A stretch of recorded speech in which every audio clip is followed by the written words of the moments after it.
আসসালামু আলাইকুম রহমতুল্লাহি ওয়া বারাকাতুহু। প্রশ্ন: স্বপ্ন দোষ হলে পুরো বিছানার চাদর ধৌত করতে হবে কি? উত্তর: গ্রহণযোগ্য মতে মণি বা বীর্য পবিত্র। আদম ও হাওয়া আলাইহিস সালাম এর বংশধর প্রত্যেক মানুষকে মণি তথা বীর্য হতে সৃষ্টি করা হয়েছে। এটি সত্য কথা। আল কুরআন আমাদেরকে এই সংবাদ দিয়েছে, পরীক্ষা ও বিশ্লেষণের মাধ্যমেও তা প্রমাণিত হয়েছে। আলহামদুলিল্লাহ। আল্লাহ তাআলা বলেন, আমি কি তোমাদের তুচ্ছ পানি থেকে সৃষ্টি করিনি? মুরসালাত 20।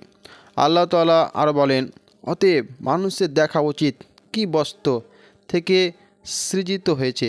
সে সৃজিত হয়েছে সবেগে স্তরিত পানি থেকে। সূরা তারিক।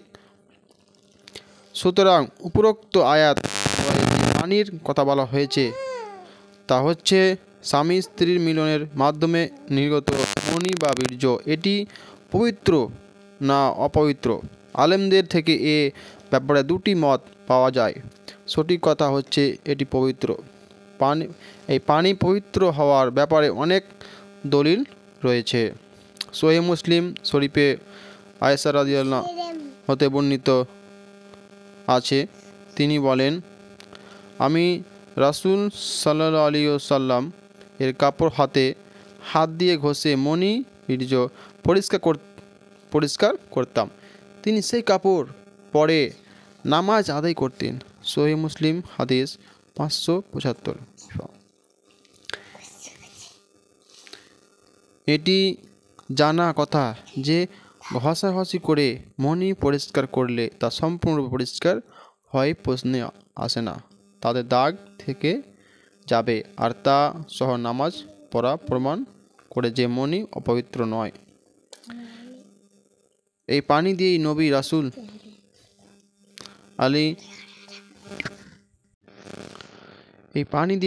রাসূল আলী ওয়ালিয়া ও আল্লাহর সৎ বান্দাদেরকে সৃষ্টি করা হয়েছে।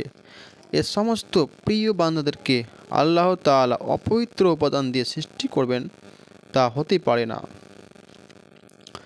সৌদি আরবের সর্বোচ্চ উলামা পরিষদের ফতোয়া বিষয়ক স্থায়ী কমিটির কাছে প্রশ্ন করা হয়েছিল, কাপড়ে মণি লাগলে কি তা নাপাক হয়ে যায়? মণি কি নাপাক? উত্তরে তা বলেন, মণি পবিত্র, তা অপবিত্র হওয়ার কোনো দলিল আমাদের জানা নেই। শাইখুল ইসলাম ইমাম ইবনে তাইমিয়া বলেন, সঠিক কথা হচ্ছে মণি পবিত্র। এটি ইমাম শাফেঈ এবং ইমাম আহমেদ বিন হাম্বলের প্রসিদ্ধ মত। ইমাম আবু হানিফা বলেন পবিত্র, তবে ঘষাঘষির মাধ্যমে তা দূর করাই যথেষ্ট। ইমাম মালিক রাদিয়াল্লাহু বলেন, ধৌত করা আবশ্যক। এ সমস্ত মতের মধ্যে প্রথমটিকেই সঠিক।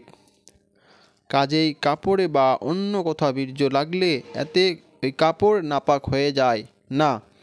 কিন্তু যদি কাপড়ে মজি লাগে তাহলে যেখানে মজি লাগবে সেটা ধৌত করতে হবে। মজি নাপাক, কাজেই কাপড়ে মজি লাগলে যেখানে মজি লাগে সেখানে পানি দিয়ে ধুয়ে নিতে হবে। হাদিসে এসেছে, সাহুল ইবনু হুনাফাই রাদিয়াল্লাহু হতে বর্ণিত আছে, তিনি বলেন, বীর্যরস বের হওয়ার কারণে আমি কঠিন অবস্থার মধ্যে ছিলাম, কেননা এ কারণে আমাকে প্রায় গোসল করতে হতো। আমি এ ব্যাপারটা রাসূল সাল্লাল্লাহু আলাইহি ওয়াসাল্লামের নিকট বর্ণনা করলাম এবং তার বিধান জানতে চাইলাম। তিনি বললেন, এটা বের হলে তোমার জন্য ওযুই যথেষ্ট।